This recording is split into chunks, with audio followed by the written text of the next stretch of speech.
എന്താണ് വിവാഹം? എന്റെ ബഹുമാനമുള്ള സുഹൃത്തുക്കളെ, സഹോദരന്മാരെ, ഇസ്ലാമിക ദൃഷ്ട്യാ വിവാഹത്തിന് പെൺകുട്ടികൾക്ക് ചെലവേതുമില്ല.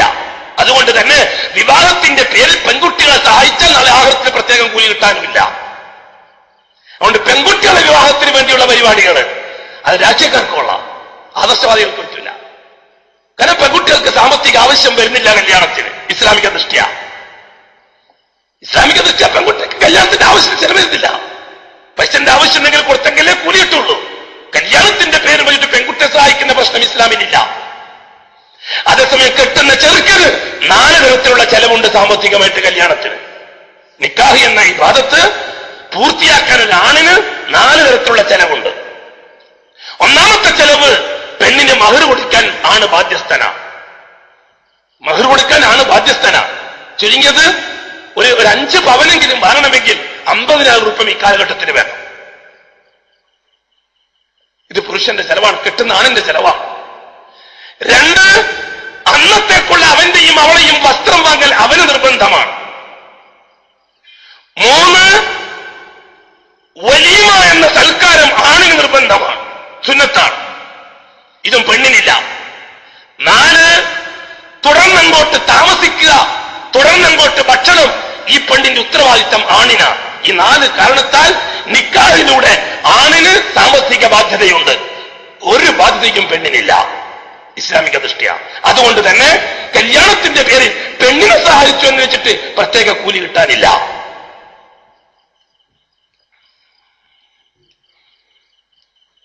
ആണിനെ സഹായിച്ചാലോ സഅദ് റളിയല്ലാഹു തആല അൻഹുവിന് ഉസ്മാൻ റളിയല്ലാഹുവിനെ സഹായിച്ചതുപോലെയുള്ള പ്രതിഫലം കിട്ടും. ആണിനെ സഹായിച്ചാൽ. അപ്പൊ ചെയ്യാൻ പറ്റുന്ന ജോലി എന്താണ്? പെണ്ണിന്റെ കല്യാണം നടക്കുമ്പോൾ അത് ശ്രദ്ധിക്കലല്ല, ആണിന്റെ കല്യാണം. ആ പെണ്ണിനെ കെട്ടുന്നവൻ ആരാ? അവനെ നാം ചെന്ന് കാണുക, അതിന് നമ്മൾ കമ്മിറ്റി ഉണ്ടാക്കുക. എന്നിട്ട് അവനോട് ചോദിക്കുക, മഹറിന്റെ വല്ലതുണ്ടോ നിന്റെ കയ്യിൽ? ഡ്രസ് എടുക്കാൻ വല്ലതുണ്ടോ നിന്റെ കയ്യിൽ? തുടർന്ന് അങ്ങോട്ട് കുറച്ച് ദിവസത്തേക്ക് താമസിക്കാൻ ജീവിക്കാൻ വല്ലതുണ്ടോ? ഇല്ല. നീ എന്താ ചെയ്തിരിക്കുന്നത്? ഞാൻ പെണ്ണിന്റെ തന്തനോട് കൈക്കൂലി വാങ്ങിയിരിക്കുന്നു. സ്ത്രീധനം. ഇവിടെയാണ് സ്ത്രീധനം മുളക്കുന്നത്. സ്ത്രീധനം എന്ന പിശാച് മുളക്കുന്നത് ഇവിടെയാണ്. മുസ്ലിം ഉമ്മ ചെറുപ്പക്കാരന് ആദർശപരമായി ചെയ്യേണ്ട സൗകര്യം ചെയ്യാതെ വന്നപ്പോൾ ചെറുപ്പക്കാരൻ കാശുണ്ടാക്കാൻ വേണ്ടി അനധികൃതമായ വഴി സ്വീകരിച്ചു. എന്താണ് വഴി? പെണ്ണിന്റെ ബാപ്പായെ ഭീഷണിപ്പെടുത്തുക. നിങ്ങളുടെ മോളെ ഞാൻ കെട്ടണോ? പൈസ തരണം. എന്നിട്ട് ആ പൈസ വാങ്ങുക, എന്നിട്ട് ആ പെണ്ണിന് തന്നെ മഹർ വാങ്ങിക്കൊടുക്കുക. ഈ പിരാന്തി സമുദായത്തിൽ ഉണ്ടാകാൻ കാരണം എന്താ? വേറെ ഞാൻ ചോദിക്കട്ടെ, ജമാഅത്ത് കമ്മിറ്റി പ്രസിഡന്റും സെക്രട്ടറിയും കൂടി ലെറ്റർ പേഡിൽ ഒപ്പിട്ട് കൊടുത്തു. ഇദ്ദേഹത്തിന് 4 പെമ്പിള്ളുണ്ട്, മൂത്തയുടെ കല്യാണം സാമ്പത്തിക സഹായം ചെയ്തു കൊടുക്കണം. യാചിക്കാൻ തെണ്ണാൻ സർട്ടിഫിക്കറ്റ് കൊടുത്തിട്ട് കമ്മിറ്റിക്കാർ വിട്ടില്ലേ? യുമ്പത്തിനെ വിട്ടില്ലേ? നാളായ നാടുകളിൽ പോയിട്ട് തെണ്ടിയില്ല ഇവൻ. എന്റെ മോളെ കല്യാണം എന്ന് പറഞ്ഞിട്ട് തെണ്ടിക്കൊണ്ടുവന്ന കാശിന് ഇതേപോലത്തെ പന്തളം കെട്ടി ഖത്തീബിനെ വിളിച്ച കല്യാണത്തിന്, പ്രസിഡന്റിനെ വിളിച്ച കല്യാണത്തിന്, സെക്രട്ടറിയെ വിളിച്ച കല്യാണത്തിന് ആ പെണ്ണിന്റെ ബാപ്പ തെണ്ടിക്കൊണ്ടുവന്ന കാശിനുണ്ടാക്കിയ ബിരിയാണി ഉളുപ്പില്ലാതെ തിന്നില്ലേ? നാട്ടുകാരായ നമ്മൾ പോയിട്ട് തിന്നില്ലേ? ഉളുപ്പുണ്ടോ നമുക്ക്? നാണമുണ്ടോ നമുക്ക്? ആ പെണ്ണിന്റെ ബാപ്പ തെണ്ടിക്കൊണ്ടുവന്ന പൈസയല്ലേ? കല്യാണത്തിന് വിളിച്ചതല്ലേ? പോകാതെ വെച്ചോ? വെറുതെ കിട്ടുന്ന ബിരിയാണിയല്ലേ? തിന്നിട്ട് വന്നില്ലേന്നാ? ഇമാമും തിന്നില്ലേ? പ്രസിഡന്റും തിന്നില്ലേ? സെക്രട്ടറിയും തിന്നില്ലേ? നാട്ടിലെ നേവാൻ തിന്നില്ലേ? ഏത് പൈസ? ഏത് ചോറ്? ആ ബിരിയാണിന്റെ ഉറവിടം ഏതാ? ആ ബിരിയാണിന്റെ ഉറവിടം സ്രോതസ് ഏതാ? ആ ബിരിയാണിന്റെ സോസ് ഏതാ? യാചിച്ചു കൊണ്ടുവന്ന പൈസ അല്ലാതെ പറയാൻ പറ്റുമോ? തെണ്ടിക്കൊണ്ടുവന്ന പൈസ, ജമാഅത്ത് കമ്മിറ്റിയുടെ ലെറ്റർ പേഡിൽ എഴുതിയിട്ട് തെണ്ടാൻ പോയ പൈസ. ആ പൈസക്ക് ഇവൻ അടിപൊളി ബിരിയാണി. ആരാന്റെ പൈസക്ക്? അവൻ ബിരിയാണി വെച്ചത് ശരി, നീ പോയിട്ട് തിന്നാൻ നിനക്ക് ഇച്ചിരി ഉളുപ്പുണ്ടോ? ഈ യാചിച്ചു കൊണ്ടുവന്ന പൈസ തിന്നാൻ? ഇതാണ് ഈ സമുദായം ചെയ്ത ഏറ്റവും വലിയ തെറ്റ്. അവനെ തെണ്ടാനയക്കുക, എന്നിട്ട് അവൻ പൈസയും കൊണ്ട് വന്നിട്ട് ബിരിയാണി വെച്ചാൽ നമ്മൾ തിന്നാൻ പോവുക. എന്തൊരു ഉളുപ്പില്ലാത്ത സമുദായം! എന്തൊരു നാണക്കേടാണിത്! എന്തൊരു ഘോഷത്തരമാണിത്! ഈ അഥവാ സ്ത്രീധനം പെണ്ണിന്റെ ബാപ്പാനെ പീഡിപ്പിച്ച് ഭേദിപ്പിച്ച് ആ പെണ്ണിന്റെ ബാപ്പ വീട് പണയം വെച്ച് അല്ലെങ്കിൽ സ്വത്ത് വിറ്റ് കാശുണ്ടാക്കി കൊടുത്ത 4 ലക്ഷം 5 ലക്ഷം ഉറുപ്പിക കമ്മിറ്റിന്റെ വക 5 ലക്ഷം ഉറുപ്പികക്ക് ടാക്സ് 3%, 15,000 രൂപ കമ്മിറ്റിക്ക്. ബിസ്മിയും കുട്ടി കള്ളുടിക്കുന്ന മാതിരി. ഇവൻ ചെയ്തതോ തെറ്റ്, അതിന്റെ വല്ല ടാക്സ് പള്ളിക്ക്, അള്ളാന്റെ വീട്ടിന്. ഈ ഉമ്മത്ത് ചെയ്ത് തോന്നിവാസമല്ലേ? എന്താ ഒരു പരിവർത്തനം ഈ സമുദായത്തിൽ ഉണ്ടാക്കാൻ പറ്റുന്നില്ല? നിസ്കാരത്തിന്റെ കാര്യത്തിൽ എന്തെല്ലാം പരിവർത്തനം ഉണ്ടായി, നോമ്പിന്റെ കാര്യത്തിൽ എന്തെല്ലാം പരിവർത്തനം ഉണ്ടായി, പള്ളിന്റെ കാര്യത്തിൽ എന്തെല്ലാം പരിവർത്തനം ഉണ്ടായി. എന്താ ഈ കാര്യത്തിൽ ഒരു തീരുമാനം എടുക്കാൻ സമുദായത്തിന് പറ്റാത്തത്? എന്താ പറ്റാത്തത്? ശരിയാ, ജനകീയ പ്രാധാന്യമുള്ള, ജനകീയ അടിത്തറയുള്ള വിവാഹം എന്ന ഇബാദത്തിനെ ഇസ്ലാമികവൽക്കരിക്കാൻ ശൈത്താൻ വിടുന്നില്ല. അതാണ് കാരണം. എവിടെയാണ് നമുക്ക് ഗൗരവമായിട്ട് ചിന്തിക്കേണ്ടത്? ഇനി വേറൊരു കാര്യം, സ്ത്രീധനം. എന്താണ് സ്ത്രീധനം? തെക്കൻ കാലത്തെ സ്ത്രീധനത്തിന്റെ പേര് രണ്ട് ഏർപ്പാടുകളുണ്ട്. ഒന്ന് അച്ചാരം, പിന്നൊന്ന് സ്ത്രീധനം. അച്ചാരം വല്ലാഹി ഹറാമാണ്, മുസ്തലഖൻ ഹറാമാണ്, മുത്തലഖൻ ഹറാമാണ്. കാരണം ഒന്നിക്കില്ല 2 ലക്ഷം ഉറുപ്പിക അച്ചാരം ഏത് വകുപ്പിലാണ് പെടുത്തുക? മിൽക്കിയത്ത് സുബൂത്താകാതെ ഇസ്തിമാൽ ചെയ്യാൻ പറ്റുകയില്ല, ഉപയോഗിക്കാൻ പറ്റുകയില്ല. ഈ ആണിന്റെ കയ്യിൽ വന്ന ഈ 2 ലക്ഷം ഉറുപ്പിക എങ്ങനെയാണ് ഇവന്റെ മിൽക്കിയത്തിന്റെ സ്വഭാവം? പെണ്ണിന്റെ ബാപ്പ ഹദിയ കൊടുത്തതാണെന്ന് പറയുന്നു അല്ലേ? ഹദിയ. ഞാൻ ചോദിക്കട്ടെ, ഈ കല്യാണം തലാക്കിൽ കലാശിച്ചാൽ, ഈ കല്യാണം എന്തെങ്കിലും പ്രശ്നമുണ്ടായി, തലാക്കിൽ കലാശിച്ചു, മധ്യസ്ഥക്കാർ കൂടിയിരുന്നു, തലാക്ക് കൊടുക്കുമ്പോൾ ഈ 2 ലക്ഷം തിരിച്ചു കൊടുക്കണോ വേണ്ടിയോ? നാട്ടുനടപ്പനുസരിച്ച് വേണം, കൊടുക്കണം. കാരണം ഇവൻ തലാക്കയിൽ ഒഴിവാകാൻ മെനക്കെടുമ്പോൾ അവന് കൊടുത്ത സാമ്പത്തികം എല്ലാം തിരിച്ചു വാങ്ങാൻ ബാപ്പ തയ്യാറാവുമല്ലോ. സാധാരണ നമ്മൾ മധ്യസ്ഥം വഹിച്ചിടത്തോളം അങ്ങനെ കാണുന്നു. അപ്പൊ ഈ ഹദിയ കൊടുത്ത പൈസ തിരിച്ചു വാങ്ങുന്നതിന്റെ ഹുക്കും എന്താണ്? ഹദിയ കൊടുത്ത പൈസ തിരിച്ചു വാങ്ങുന്നതിന്റെ ഹുക്കും എന്താണ്? അള്ളാഹുവിന്റെ റസൂൽ പറഞ്ഞിട്ടുണ്ട്, ഛർദ്ദിച്ചത് വീണ്ടും വിഴുങ്ങുന്നത് പോലെയാണെന്ന്. പിന്നെ എങ്ങനെ മടക്കി വാങ്ങാൻ പറ്റും? അപ്പൊ ഹദിയല്ല. പിന്നെ പറയും കടം. പെണ്ണിന്റെ ബാപ്പ ഇവന് കടം കൊടുത്താണെന്ന്. അയാൾക്ക് വേറെ ജോലിയില്ല. പെണ്ണിന്റെ ബാപ്പ ഇവന് കടം കൊടുത്താണെന്ന്. ഇനി അങ്ങനെ തന്നെ വെച്ചോളി. കടം കൊടുത്തതാണോ? നീ കല്യാണം കഴിച്ച് എത്ര വർഷമായി? 2 ലക്ഷം ഉറുപ്പിക അച്ചാരം വാങ്ങിയിട്ടുണ്ട്, നീ കടം തന്നതാ. 10 വർഷമായി നീ കല്യാണം കഴിച്ചിട്ട്. ഈ 10 വർഷത്തെ സക്കാത്തും കൊടുക്കാൻ ഈ പെണ്ണിന്റെ ബാപ്പ ബാധ്യസ്ഥനാണ്. ഈ 2 ലക്ഷത്തിന്റെ സക്കാത്ത് ആര് കൊടുക്കണം? പെണ്ണിന്റെ ബാപ്പ കൊടുക്കണം. കൊടുക്കാറുണ്ടോ? ഞാൻ അങ്ങനെ കടം കൊടുത്തല്ല ഉസ്താദേ. അപ്പൊ കടവുമല്ല. സക്കാത്താണോ സദക്കയാണോ?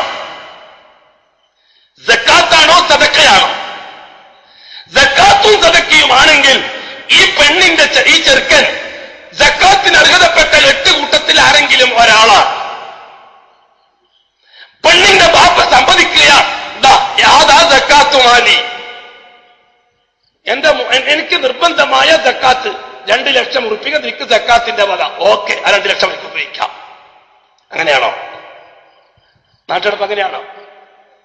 2 കൊല്ലം കഴിഞ്ഞിട്ട് തലാക്കിൽ കലാശിച്ചാൽ എന്റെ 2 ലക്ഷം തന്നിട്ട് തലാക്കും വെച്ചിട്ട് ഓടാന്ന് പറയുമ്പോ അപ്പൊ പിന്നെ സക്കാത്തും ഉണ്ടാവില്ല, സദക്കി ഉണ്ടാവില്ല. അപ്പൊ സക്കാത്തും സദക്കിയോ അതുമല്ല. ഇനി നിങ്ങൾ പറ, ഈ 2 ലക്ഷത്തിന്റെ ഹുക്കും എന്താണ്? വിവാഹത്തിന്റെ പേരിൽ പെണ്ണിന്റെ ബാപ്പാനെ ചൂഷണം ചെയ്തുണ്ടാക്കിയ കാശ്, കൊള്ളക്കാശ്, കള്ള മുതലിന് കണക്കാണ്. ആ പൈസക്ക് ഉണ്ടാക്കിയ ബിരിയാണി വല്ലാഹി തിന്നാൻ പറ്റില്ല, ആ കല്യാണത്തിൽ പങ്കെടുക്കാനും പറ്റൂല.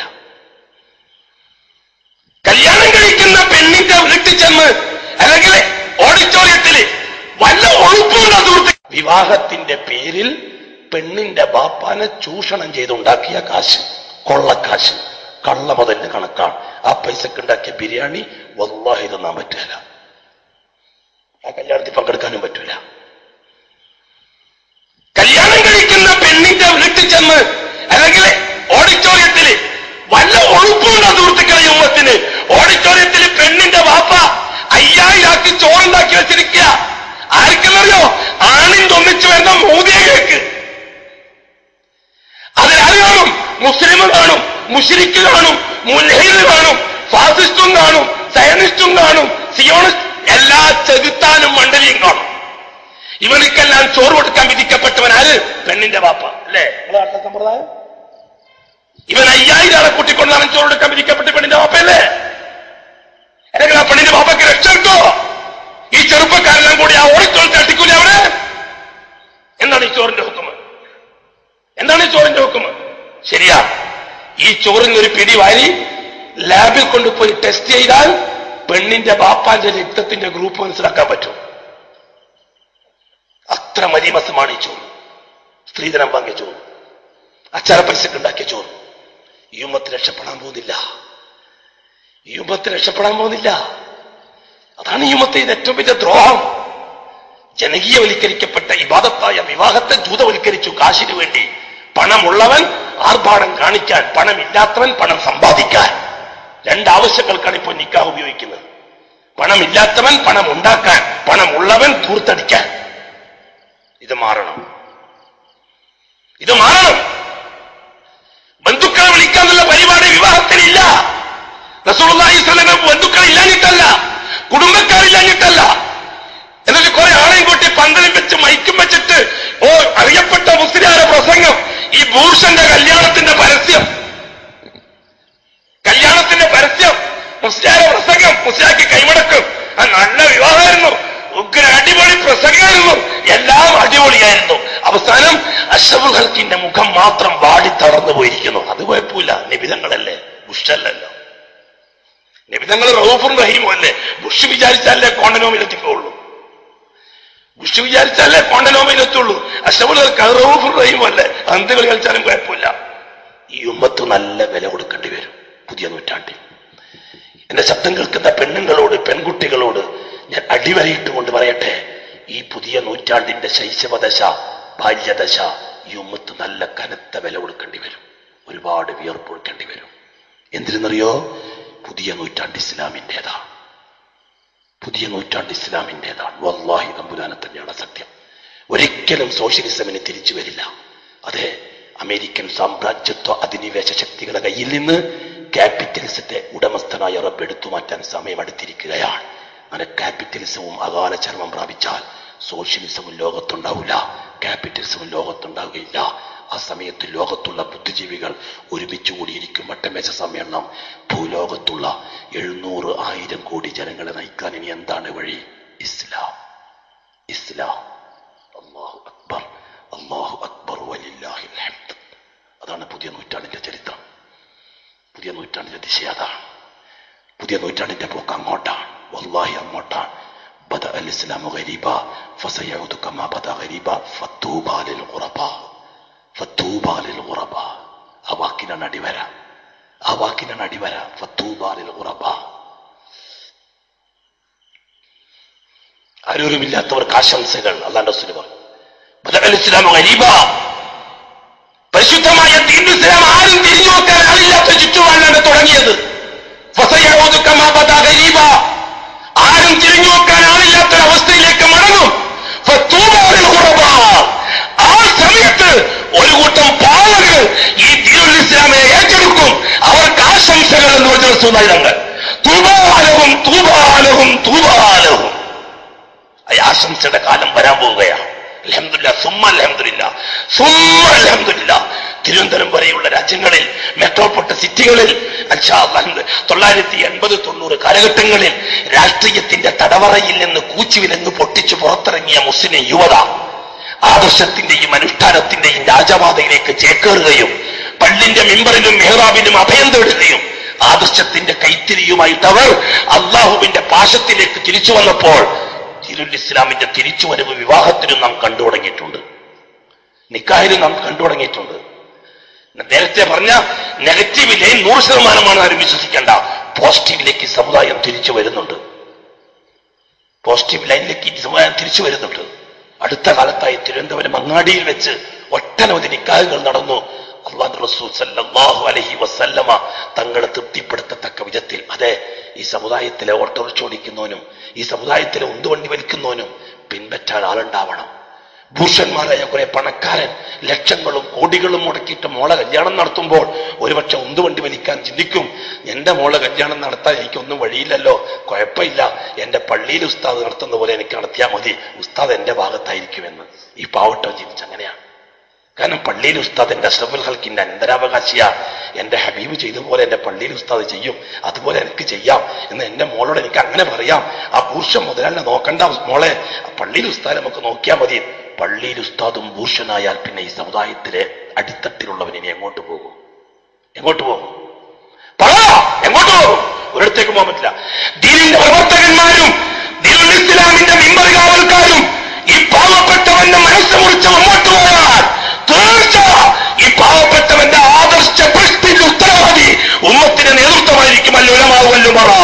ഏതോന്നറിയോ? റിയൽ എസ്റ്റേറ്റുകാരന്റെ കയ്യിൽ പൂർത്തി കിടക്കുന്ന ഭൂമാഫിയ പാവപ്പെട്ടവൻ അന്തിയുറങ്ങാൻ ഇടം കിട്ടാതെ കട്ടപ്പെട്ടതുപോലെ. ഏറ്റവും വലിയ ദുരിതം അതാണ്. ഉമ്മത്തിൽ വന്ന ഏറ്റവും വലിയ ദുരിതം അതാണ്. ഏറ്റവും വലിയ ദുരിതം, രണ്ടാമത്തെ ദുരിതം റിയൽ എസ്റ്റേറ്റ് മാഫിയ. ദീനുൽ ഇസ്ലാമിന്റെ പ്രവർത്തകന്മാരെന്ന് പറയുന്നവർ പോലും, ദായികൾ എന്ന് പറയുന്നവർ പോലും പൈസകൾ മാഫിയകളിൽ നിന്ന് സംഘടിപ്പിച്ച് 10 സെന്റ് 5 സെന്റ് വൻ വില കൊടുത്ത് വാങ്ങി സ്വന്തം കസ്റ്റഡിയിൽ വെച്ചിരിക്കുകയാണ്. മനസ്സിലാക്കിക്കൊള്ളുക, ഭൂമി ബിസിനസിന് വേണ്ടിയുള്ളതല്ല. അല്ലാഹു റസൂൽ പറഞ്ഞു, കൃഷിയോ നടക്കാത്ത ഭൂമി, കൃഷിയോഗ്യമല്ലാത്ത ഭൂമി, അഥവാ ഒഴിഞ്ഞു കിടക്കുന്ന ഭൂമി അള്ളാഹു റസൂലിനുള്ളതാണ്. ഗവൺമെന്റ് അത് പിടിച്ചെടുക്കണം, എന്നിട്ട് ഇല്ലാത്തവർക്ക് കൊടുക്കണമെന്ന് ആവശ്യമുള്ളത്. അതുകൊണ്ട് തന്നെ അച്യുതാനന്ദൻ ഒരുപക്ഷെ ഇസ്ലാം നോക്കിയിട്ടായിരിക്കില്ല, ഒരുപക്ഷെ അച്യുതാനന്ദന്റെ ആദർശമായിരിക്കാം ഭൂമാഫിയയിൽ നിന്ന് പിടിച്ചെടുക്കാനും അത് പാവപ്പെട്ടവന് കൊടുക്കാനും ഒരു നിയമം കൊണ്ടുവന്നാൽ മൂന്നാറ് പോലെ ആകാതിരുന്നാ മതി, പകുതിക്ക് മരിക്കാതിരുന്നാ മതി. ഒരു കാര്യം മനസ്സിലാക്കിക്കൊള്ളുക, ഇസ്ലാമിക ദൃഷ്ട്യ അവിടെ ഇവിടെയും 5 സെന്റും 10 സെന്റും ബിസിനസിന് വേണ്ടി വാങ്ങിവെച്ച് മുന്തിയ വില വരുന്നവരെ കാത്തിരിക്കുന്ന ബിസിനസ്സുകാർ ലാലിമ്യങ്ങളാണ്, അക്രമികളാണ്. ഇസ്ലാമിൽ ആ ബിസിനസ്സിന് ഒരു അർത്ഥവുമില്ല.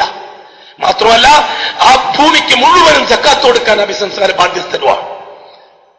ആ ഭൂമിക്ക് സക്കാത്ത് കൊടുക്കാൻ ആ ബിസിനസ്സുകാർ ബാധ്യസ്ഥരാ. ഞാനൊരു 10 സെന്റ് ഇവിടെ വാങ്ങി, 5 സെന്റ് അവിടെ വാങ്ങി, 5 സെന്റ് അവിടെ വാങ്ങി, എല്ലാം കൂടി കണക്കൂട്ടുമ്പോൾ കോടിക്കണക്കിന് വല്ലാഹി 2.5% വെച്ച് സക്കാത്ത് കൊടുത്തിട്ടില്ലെങ്കിൽ ആ മുതൽ ഹറാമിന്റെ മുതലാണ്. ഭൂമി വിൽപ്പനക്കുള്ളതല്ല, ഭൂമി കൃഷിക്ക് വേണ്ടിയുള്ളതും അന്ത്യുറങ്ങാൻ വേണ്ടിയുള്ളതുമാണ്. അല്ലാഹു സുബ്ഹാനഹു വ തആല പറഞ്ഞെന്താ? അല്ലദീ ജഅല ലക്കുമുൽ അർള ഫിറാശ. അല്ലാഹു തആല ഭൂമിയെ പറ്റി പറഞ്ഞെന്താ? ജഅല ലക്കുമുൽ അർള ഫിറാശ. അന്ത്യുറങ്ങാൻ ഭൂമിയില്ലാതെ തെരുവിൽ സമൂഹത്തിലെ ഭൂരിപക്ഷം കടന്നുറങ്ങുമ്പോൾ ഇസ്ലാമിന്റെ പ്രബോധകന്മാരടക്കം കോടിക്കണക്കിന് ചെലവഴിച്ച് ഭൂമി വാങ്ങിക്കൂട്ടിയിട്ട് പാവപ്പെട്ടവന്റെ ആവശ്യത്തെ ചൂഷണം ചെയ്ത് രക്തം കുടിയന്മാരായി മാറിയിരിക്കുകയാണ് ഇസ്ലാമിന്റെ പ്രബോധകന്മാരും ചില പണ്ഡിതന്മാർ വരെ. വേണം ഇതിനൊരു അറുതി ഉണ്ടാവണം. അതുകൊണ്ടാണ് ഈ മയ്യിത്ത് കെട്ടിന്റെ കാര്യത്തിലും ചാമത്തോന്ന കാര്യത്തിലും 3-ാം പാത്തിന്റെ കാര്യത്തിലും മാത്രം ഇസ്ലാം നോക്കിയാൽ മതി, ബാക്കിയുള്ളെല്ലാം നിങ്ങളെ ഇഷ്ടം പോലെ മുസ്ലിയാക്കന്മാരടക്കം ഫത്വ കൊടുക്കുന്നത് ഈ ഭൂഷന്മാരായ മുസ്ലിയാക്കന്മാരാ, ഇസ്ലാമിന്റെ കൊലയാളികളായ പണ്ഡിതന്മാർ ചിലർ, ഭൂമാഫിയക്കാർ. ഇസ്ലാമിൽ അങ്ങനെ ഒരു ബിസിനസ് ഇല്ല. അക്രമമാണ്. അവശ്യ വസ്തുക്കളെ പൈസ കുറഞ്ഞ സമയത്ത് വാങ്ങിക്കൂട്ടുകയും പൈസ കൂടാൻ വേണ്ടി കാത്തിരിക്കുകയും അതുവരെ ഒളിപ്പിച്ചു വെക്കുകയും പൈസ കൂടിയാൽ വിറ്റഴിക്കുകയും ചെയ്യുന്നവർ റസൂലുള്ളാഹി തങ്ങൾ പറഞ്ഞത് പൂഴ്ത്തിവെപ്പുകാരനാണ്, അവൻ ശപിക്കപ്പെട്ടവനാണ്. എങ്കിൽ റിയൽ എസ്റ്റേറ്റ് മാഫിയ നടത്തുന്ന മുസ്ലിമീങ്ങൾ ഇസ്ലാമിന്റെ പ്രബോധകന്മാരുണ്ടാവാം, പണ്ഡിതന്മാരുണ്ടാകാം, ഇസ്ലാമിക തെറ്റി അവർ ശപിക്കപ്പെട്ടവർ. ഇസ്ലാം എന്ന് പറഞ്ഞാൽ അങ്ങനെ പഴുത്ത പഴമൊന്നല്ല, തൊലി പൊളിച്ചിട്ട് ടാറ്റൊക്കെ വിഴുങ്ങാൻ. ഇസ്ലാമിന്റെ അഡ്രസ്സിൽ ജീവിക്കുന്നു കുറെ ബൂർഷന്മാർ, കുറെ പണ്ഡിതന്മാരും. ആത്മീയ ബിസിനസ് ഏറ്റവും നല്ല മാർക്കറ്റുള്ള ബിസിനസ്സാണ് ആത്മീയ ബിസിനസ്. ഇസ്ലാമിനെ ഉപയോഗിച്ച് ചെയ്ത് കൊള്ളക്കാർക്ക് കച്ചവടം നടത്താം. ഇസ്ലാമിന്റെ അഡ്രസ് ഉണ്ടായാൽ മതി, ഇസ്ലാമിന്റെ അടയാളം ഉണ്ടായാൽ മതി. ആത്മീയ ബിസിനസ് ഏറ്റവും നല്ല മാർക്കറ്റുള്ള ബിസിനസ്സാണ് ആത്മീയ ബിസിനസ്. ഇസ്ലാമിനെ ഉപയോഗിച്ച് ചെയ്ത് കൊള്ളക്കാർക്ക് കച്ചവടം നടത്താം. ഇസ്ലാമിന്റെ അഡ്രസ് ഉണ്ടായാൽ മതി, ഇസ്ലാമിന്റെ അടയാളം ഉണ്ടായാൽ മതി.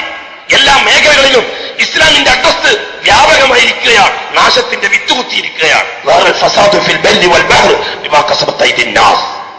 സൂക്ഷിക്കേണ്ട കാര്യമാണ്. എന്തുകൊണ്ടാണ് സംഭവിക്കുന്നത് അറിയുമോ?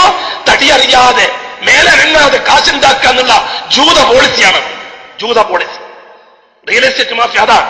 ബിസിനസ് അല്ലാത്, അതിന് ബിസിനസിന്റെ പരിവേഷം ചാർത്തുകയാണ്. എന്നിട്ട് പറയും, എനിക്ക് ആ ബിസിനസ് നടത്തിയാൽ ഇഷ്ടംപോലെ സമയമുണ്ട് 4 മാസം പോകാൻ, ഇഷ്ടംപോലെ സമയമുണ്ട് 40 ദിവസം പോകാൻ, എനിക്ക് സൗകര്യമാണ്. ഒരു കട തുടങ്ങിയ ഉസ്താദ് ബുദ്ധിമുട്ടല്ലേ, രാവിലെ വൈകുന്നേരം വരെ കടയിൽ ഇരിക്കണ്ടേ, 300 ദിവസം പിന്നെ ഞാനെങ്ങനെ 40 ദിവസം പോകാം, ഞാനെങ്ങനെ 4 മാസം പോകാം. ഇവർ 10 സെന്റ് വാങ്ങി വെച്ചാൽ നാളെ 1 ലക്ഷം, ഇന്ന് 50,000 വാങ്ങിയാൽ നാളെ 1 ലക്ഷം. എനിക്ക് ദുബായി പോവാം, എനിക്ക് അൾജീരിയയിൽ പോവാം, എനിക്ക് നൈജീരിയയിൽ പോവാം. നീ ഒരു കബറിലേക്കും പോണ്ട, നിന്നെ കൊണ്ട് ആവശ്യം ഉണ്ടാക്കില്ല.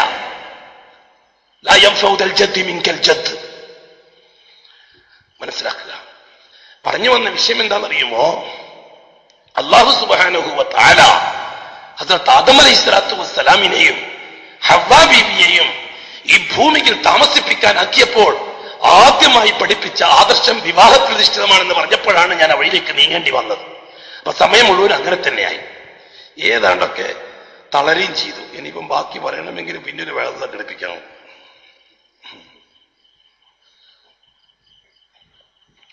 അള്ളാഹു ഇൽമിൽ ബർക്കത്തും അമൽ ചെയ്യാൻ തൗഫീഖ് നസീബാക്കി തരട്ടെ സഹോദരന്മാരെ. അതുകൊണ്ട് സമൂഹം ഈ കാര്യത്തിൽ എന്ത് പരിവർത്തനം നടക്കും നമ്മൾ നോക്കണ്ട. വ്യക്തിപരമായി നമുക്കെന്ത് ചെയ്യാൻ പറ്റും നോക്കിയാൽ മതി. ഞാൻ ഉദാഹരണം പറഞ്ഞല്ലോ, അനന്തപുരിയുടെ ഉദാഹരണം എന്ന് വെച്ചിട്ട് ചൊല്ലി അബ്ദുള്ള മൗലവി അങ്ങനെയാന്ന് കരുതണ്ട. 4 മക്കളെ കെട്ടിച്ചു. അഷ്റഫുൽഖൽക്ക് എങ്ങനെ കെട്ടിച്ചു അങ്ങനെ അൽഹംദുലില്ലാഹ് ഭയങ്കര സംതൃപ്തിയാണ് ചെയ്തത്. 17ാമത്തെ വയസ്സിൽ പ്രസംഗിക്കാൻ തുടങ്ങിയതാണ് ഈ ധൂർത്തിനെതിരായിട്ട്, ഈ ബൂർഷ്വായിസത്തിനെതിരായിട്ട്. അതിനുവേണ്ടി സഹിക്കേണ്ടി വന്ന ത്യാഗം ചില്ലറയായിരുന്നില്ല മലബാറിൽ. അതിനുവേണ്ടി കൊടുക്കേണ്ട വിലയും ചില്ലറയായിരുന്നില്ല. ഈ വിവാഹത്തിന്റെ ഈ സമ്പ്രദായത്തിനെതിരായി ശബ്ദിച്ചതിന്റെ പേരിൽ. അങ്ങനെ 77 തുടങ്ങിയതാണ് വയന്ന് പറയാ. 77 അതെത്ര വയസ്സ്? 56 പോയിട്ട് 66, 70, 21ാമത്തെ വയസ്സ് അന്ന് തുടങ്ങിയതാണ്. ഇന്നും ആ വിഷയത്തിലൊരു മാറ്റവും വരുത്തേണ്ടി വന്നിട്ടില്ല, ഒരു പരിവർത്തനം വരുത്തേണ്ടി വന്നിട്ടില്ല. 2 പെമ്മക്കളെയും കെട്ടിച്ചു, 2 ആമക്കളെയും കെട്ടിച്ചു. അന്ന് ഹബീബായ മുത്തായിഷാനെ എങ്ങനെ കെട്ടിയോ അങ്ങനെ, അന്ന് അഷ്റഫുൽഖൽക്ക് ഫാത്തിമാനെ എങ്ങനെ കെട്ടിച്ചോ അങ്ങനെ. അതുകൊണ്ട് അതെങ്കിലും പറയാൻ നല്ല ധൈര്യമുണ്ട്, മറ്റൊന്നിനും കൊള്ളൂലെങ്കിലും.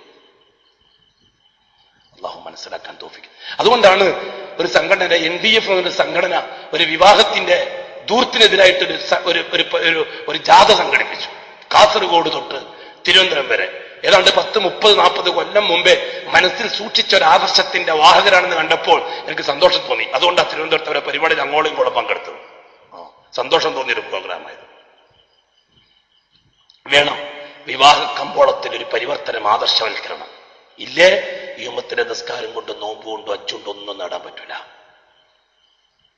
ജനകീയവൽക്കരിക്കപ്പെട്ട ഇബാദത്തുകളെ ആദർശവൽക്കരിക്കാൻ തയ്യാറാകുന്ന കാലത്തോളം ലാ യുമിനു അഹദുകും ഹത്താ യകൂന ഹവാഹു തബഅൻ ലിമാ ജിഅ്തു ബി, തബഅൻ ലിമാ ജിഅ്തു ബി. നിങ്ങൾ ആരും മുഅ്മിനീങ്ങളാകുകയില്ല, നിങ്ങൾ ആരും മുഅ്മിനീങ്ങളാകുകയില്ല ഏതുവരെ? നിങ്ങളെ വികാരം എന്റെ താല്പര്യമാകുന്നത് വരെ. നിങ്ങളെ ഇച്ഛ, നിങ്ങളെ താല്പര്യം എന്റെ പിൻപറ്റാകുന്നത് വരെ. അതാദ്യമായി നാം പ്രകടിപ്പിക്കുന്നത് വിവാഹത്തിലാണ്. അവ ചോദിക്കും, നിങ്ങൾ ബന്ധുക്കളെ വിളിക്കണ്ടേ, കുടുംബക്കാരെ വിളിക്കണ്ടേ, ബന്ധുക്കളെ ബന്ധം കൂട്ടണ്ടേ? എന്റെ പൊന്നു മുഅ്മിനീങ്ങളെ, ആദർശബന്ധമില്ലാത്ത കുടുംബ ബന്ധത്തിൽ ഇസ്ലാമിൽ യാതൊരർത്ഥവുമില്ല. ഇസ്ലാം ആദർശബന്ധമില്ലാത്ത കുടുംബ ബന്ധത്തെ അംഗീകരിക്കുന്നില്ല. 2 ബന്ധങ്ങളാണ്. ഒന്ന് ശുക്ലബന്ധം, പിന്നൊന്ന് ആദർശബന്ധം. ആദർശബന്ധമില്ലാത്ത ശുക്ലബന്ധത്തിൽ ഇസ്ലാമിന് സ്ഥാനമില്ല. നൂഹ് നബി അലൈഹിസ്സലാത്തു വസ്സലാമിനോട് അല്ലാഹു തആല പറഞ്ഞത് ഇന്നഹു ലൈസ മിൻ അഹ്ലിക്, നിന്റെ മോനല്ല. സ്വന്തം മോനെ പറ്റി. നൂഹ് നബിന്റെ ശുക്ലത്തിൽ ജനിച്ച മോനാണ്. ആ മോനെ പറ്റി അല്ലാഹു തആല പറഞ്ഞു അത് നിന്റെ കുടുംബമല്ല. എന്ന് വെച്ചാൽ അർത്ഥം ആദർശബന്ധമില്ലാത്ത കുടുംബബന്ധം പരിഗണിക്കേണ്ടതില്ല. ബഹുമാനപ്പെട്ട ഉമ്മു ഹബീബാന്റെ ബാപ്പ അബൂ സുഫിയാൻ, റസൂലുള്ളാഹി തങ്ങളുടെ ഭാര്യയാണ് ഉമ്മു ഹബീബ. ഉമ്മു ഹബീബാന്റെ ബാപ്പ അബൂ സുഫിയാൻ ഇസ്ലാമിന്റെ വിരുദ്ധനാണ്, എതിർചേരിയിലാണ്. മദീനയിലേക്ക് അക്കബ ഉടമ്പടി അക്കബയിൽ വെച്ച് നടന്ന ഉടമ്പടിയുടെ ലംഘനം ഖുറൈശികളുടെ ഭാഗത്ത് നടന്നു. ഹുദൈബിയ വെച്ച് നടന്ന ഉടമ്പടിയുടെ അതിന്റെ പുനർചിന്തനവുമായിട്ട് അബൂ സുഫിയാൻ സന്ധി സംഭാഷണത്തിന് മദീനത്തേക്ക് വന്നതായിരുന്നു. നിമിഷങ്ങളെ കാണാൻ, സഹാബാക്കളെ കാണാൻ. ഏതോ ബുദ്ധിയില്ലാത്ത മടയന്മാര് ചെയ്തു വെച്ച പണിയാണ്, അതുകൊണ്ട് സന്ധി നമുക്ക് തുടരാമെന്ന് അപേക്ഷിക്കാൻ വേണ്ടി വന്നതായിരുന്നു. ഈ സന്ദർഭത്തിൽ മോളെ ഒന്ന് കാണാം, മകളെ ഒന്ന് കാണാം എന്ന് കണക്കാക്കി വീട്ടിലേക്ക് പോയി. ആരാ മകള്? റസൂലുള്ളാഹി തങ്ങളുടെ ഭാര്യ ഉമ്മു ഹബീബ റളിയല്ലാഹു തആല അൻഹ. മകളെ ഒന്ന് കാണാമെന്ന് നിലക്ക് ബാപ്പ കൊണ്ട് പോവുക. ദൂരത്തുനിന്ന് ഉമ്മു ഹബീബ കാണുകയാണ് ബാപ്പ വരുന്നത്. ഉമ്മു ഹബീബ എന്ത് ചെയ്തു? വെളിയിൽ അശ്റഫുൽഖൽക്ക് ഇരിക്കുകയും വിശ്രമിക്കുകയും ചെയ്യുന്ന ഒരു വിരിപ്പുണ്ടായിരുന്നു. ഉമ്മു ഹബീബ ഓടി വന്ന് ആ വിരിപ്പ് മടക്കി വീട്ടിനുള്ളിൽ കൊണ്ടുപോയി വെച്ചു. ബാപ്പാക്ക് വേറെ വിരിപ്പ് വെച്ചു കൊടുത്തു. ബാപ്പ ചോദിച്ചു, മോളെ നീ എന്താണ് ഈ കാണിച്ചത്? നീ മുഹമ്മദിന്റെ ഒന്നിച്ച് വന്നതിന് ശേഷം മഹാ മോശക്കാരിയായി തോന്നുമല്ലോ, നീ എന്താണ് അങ്ങനെ ചെയ്തത്? ബാപ്പ ഇരിക്കുന്നത് കൊണ്ടാണോ നീ അങ്ങനെ ചെയ്തത്? അതെ ബാപ്പ, നിങ്ങൾ മുശ്രിക്ക. എന്റെ ഭർത്താവ് അള്ളാന്റെ റസൂലാണ്. അള്ളാന്റെ റസൂൽ ഉപയോഗിക്കുന്ന വിരിപ്പാണിത്. മുശ്രിക്കായ നിങ്ങളത് ഉപയോഗിക്കാൻ എനിക്ക് സഹിക്കാൻ പറ്റില്ല ബാപ്പ. ബാപ്പാനോട് പറഞ്ഞ മോള്, അതാണ് ആദർശം. നമ്മളെന്താ പറഞ്ഞേ? അത് പെങ്ങളല്ല ഉസ്താദെ, ഇത് ഏട്ടനല്ല ഉസ്താദെ, അത് അനുജനല്ല ഉസ്താദെ. അള്ളാഹുവിന്റെ റസൂൽ വെറുത്താലും കുടുംബത്തെ വെറുക്കാൻ പറ്റുമോ? അതുകൊണ്ടാണ് ഞാൻ ഇങ്ങനെയൊക്കെ ചെയ്തത്. ഇസ്ലാമിന്റെ പ്രബോധകനാ പറയുന്നത്. സാധാരണക്കാരൻ പറഞ്ഞാൽ സഹിക്കാം. ഇല്ല ഇല്ല, ആദർശത്തിന്റെ മുമ്പിൽ കുടുംബബന്ധം പ്രശ്നമാക്കേണ്ടതില്ല. അള്ളാഹു ചോദിക്കുകയും ചെയ്യില്ല. ബഹുമാനപ്പെട്ട ഒരു സഹാബി, ആ സഹാബി അഷ്റഫുൽ ഖൽഖ് സ്വല്ലല്ലാഹു അലൈഹി വസല്ലം തങ്ങളോട് വന്നിട്ട് പറഞ്ഞു, നബിയെ, എന്റെ ഉമ്മ പ്രതിഷേധത്തിലാണ്.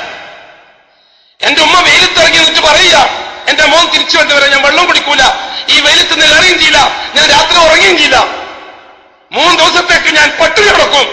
ഉമ്മ ശപഥം ചെയ്തു. സഹാബി റസൂൽ വിളിച്ചു പറഞ്ഞു, നബിയെ, എന്റെ ഉമ്മ ശപഥം ചെയ്തിരിക്കുകയാ, വെയിലത്ത് തന്നെ നിൽക്കുക, വീട്ടിൽ കയറുന്നില്ല, ഞാൻ ഇസ്ലാം എന്ന് തിരിച്ചു പോയാൽ മാത്രമേ ഒരു കയറുന്ന പറയുന്നത്, എന്ത് ചെയ്യണം നബിയെ? റസൂലുള്ളാഹി സ്വല്ലല്ലാഹു അലൈഹി വസല്ലം തങ്ങൾക്ക് എന്താണ് മറുപടി പറയാ? കാരുണ്യത്തിന്റെ പ്രവാചകൻ എന്ത് പറയും? അല്ലാഹു തആല ജിബ്രീലിനെ പറഞ്ഞു വിട്ട മറുപടിയായിട്ട്, ശിർക്ക് വെക്കുന്ന കാര്യത്തിൽ ഉമ്മയും ഉപ്പി എന്തെങ്കിലും പറഞ്ഞു എന്ന് വെച്ചിട്ട് ഫലാ തുതിഉഹുമാ, അനുസരിക്കുന്ന പ്രശ്നമില്ല, അവരെ വേണം കടന്ന് ചാകട്ടെ എന്ന് പറഞ്ഞു അല്ലാഹു തആല. ആദർശം അവിടെ നിന്റെ ഉമ്മയാണ് ഉപ്പയാന്ന് നോക്കിയിട്ട് നീ അവരെ വേണ്ടിയിട്ട് ഇസ്ലാമിനെ ഒഴിവാക്കണ്ട, അവര് വേണമെങ്കിൽ ചത്തോട്ടെ, ജീവിച്ചോട്ടെ, ആദർശം വിടുന്ന പ്രശ്നമില്ല എന്ന് പറഞ്ഞേക്ക് നബിയെ. അല്ലാഹു തആല ഖുർആൻ ശരീഫ് ആയത്താക്കി. ഇവിടെയാണ് നമ്മളെന്ത് പറയുന്നത്? അത് നമ്മൾ അടുപ്പിക്കാൻ വിട്ടാണ്. നിന്റെ അടുപ്പിക്കല് നമ്മൾ ദീനുമായിട്ട് അടുപ്പിക്കാനാണ് ഉസ്താദെ. നമ്മൾ അങ്ങനെ കളിച്ച നാളെ പിറ്റെന്ത് കള്ളു കച്ചവടക്കാരൻ വരും ദീനുമായിട്ട് അടുപ്പിക്കാൻ. ഇപ്പം തൽക്കാലം കുടിക്കാൻ, ഞാൻ നാളെ കലിമ ചെല്ലാന്ന് പോയിട്ട് അപ്പൊ എന്താ ചെയ്യാ? കുടിച്ചു കൊടുക്കൂലേ? അള്ളാഹു മനസ്സിലാക്കാൻ തൗഫീഖ് നസീബാക്കി തരട്ടെ. ബഹുമാനമുള്ള സഹോദരങ്ങളെ, സഹോദരിമാരെ, വേണം ഒരു പരിവർത്തനം, ഒരു പുനർചിന്തനം അനിവാര്യമാണ്. കാരണം എന്താണെന്നറിയുമോ? ഭൂലോകം തിരുൽ ഇസ്ലാമിന്റെ പിടുത്തത്തിൽ അമരാൻ പോവുകയാണ്. അന്ന് അപരിശുദ്ധമായ രാജപാതയിൽ ലിങ്കുകളാവാൻ നമുക്ക് കഴിഞ്ഞെങ്കിൽ നാം സൗഭാഗ്യവാന്മാരായിരിക്കും. ബദരീങ്ങളെപ്പോലെ, ഉഹദീങ്ങളെപ്പോലെ. അവർ ഈ ഭൂമിയിൽ ഒന്നും നേടിയില്ല. പക്ഷെ അവരെന്ത് നേടി? പിറകെ വന്ന ദീനുൽ ഇസ്ലാമിന്റെ രാജപാതക്ക് അവരുടെ രക്തം ശക്തിയേറി, അല്ലേ? അവരുടെ ശരീരം സാക്ഷിയായി, രക്തസാക്ഷികളായി അവർ. ബദരീങ്ങൾ ഭൂമിയിൽ ഒന്നും കണ്ട് ആസ്വദിച്ചില്ല. മക്കം ഫത്ഹാകുന്നത് കണ്ടില്ല. മദീന ഇസ്ലാമിന്റെ രാഷ്ട്രത്തിന്റെ തലസ്ഥാനമാകുന്നതും അവർ കണ്ടില്ല. അഷ്റഫുൽ ഖൽഖ് ചിരിക്കുന്നത് അവർ കണ്ടില്ല, കരയുന്നതേ അവർ കണ്ടിട്ടുള്ളൂ. സഹപാഠികൾ കരയുന്നതേ ആ സഹബാക്കൾ കണ്ടിട്ടുള്ളൂ, ചിരിക്കുന്നത് കണ്ടിട്ടില്ല. മക്കം ഫത്തഹിന് ശേഷം ഹബീബായ മുത്ത് ചിരിച്ചു. അഷ്റഫുൽ ഖൽഖിന്റെ അനുയായികളും ചിരിച്ചു, സന്തോഷിച്ചു. ഇനി ഒരിക്കലും ഈ നാട്ടിലേക്കൊരു മുശ്രിക്ക് കടന്നു വരൂല എന്ന് അല്ലാഹു തആല ആയത്തിറക്കിയപ്പോൾ സഹാബാക്കൾക്കുണ്ടായ സന്തോഷം ചില്ലറയല്ല. ഹജ്ജത്തുൽ വിദാഇന്റെ ആ ആനന്ദം സഹാബാക്കൾ അനുഭവിച്ചപ്പോൾ ബദരീങ്ങൾക്കും മുഹദീങ്ങൾക്കും അത് കാണാൻ, ആസ്വദിക്കാൻ അവസരം കിട്ടിയിട്ടില്ല. പക്ഷേ നാളെ ആഖിറത്തിൽ അല്ലാഹു തആല ഏറ്റവും കൂടുതൽ സ്വാദ് കൊടുക്കുന്ന ആർക്കാണ്? ബദരീങ്ങൾക്കാണ്, മുഹദീങ്ങൾക്കാണ്. മക്കം ഫത്തഹിൽ പങ്കെടുത്തവർക്കായിരിക്കില്ല, ഹജ്ജത്തുൽ വിദാഇൽ പങ്കെടുത്തവർക്കും ആയിരിക്കില്ല. എന്തുകൊണ്ടെന്നറിയുമോ? അവരുടെ ജീവിതവും അവരെ കരച്ചിലും അവരെ നോവുമാണ് പിറകെ ആ രാജപാത പുനഃസ്ഥാപിക്കാൻ ഉടമസ്ഥനായ റബ്ബ് ഉപയോഗിച്ചത്. ഇതുപോലെ പുതിയ നൂറ്റാണ്ടിന്റെ ശൈശവദശ പിന്നിടുകയും ബാല്യദശ കഴിഞ്ഞ് യൗവനത്തിലേക്ക് കടക്കുകയും ഒരു ഇബ്രാഹിമി താക്കത്ത് അഷ്റഫുൽ ഖൽഖായ തങ്ങളെ ഉമ്മത്തിന് അല്ലാഹു നൽകുകയും ചെയ്യും.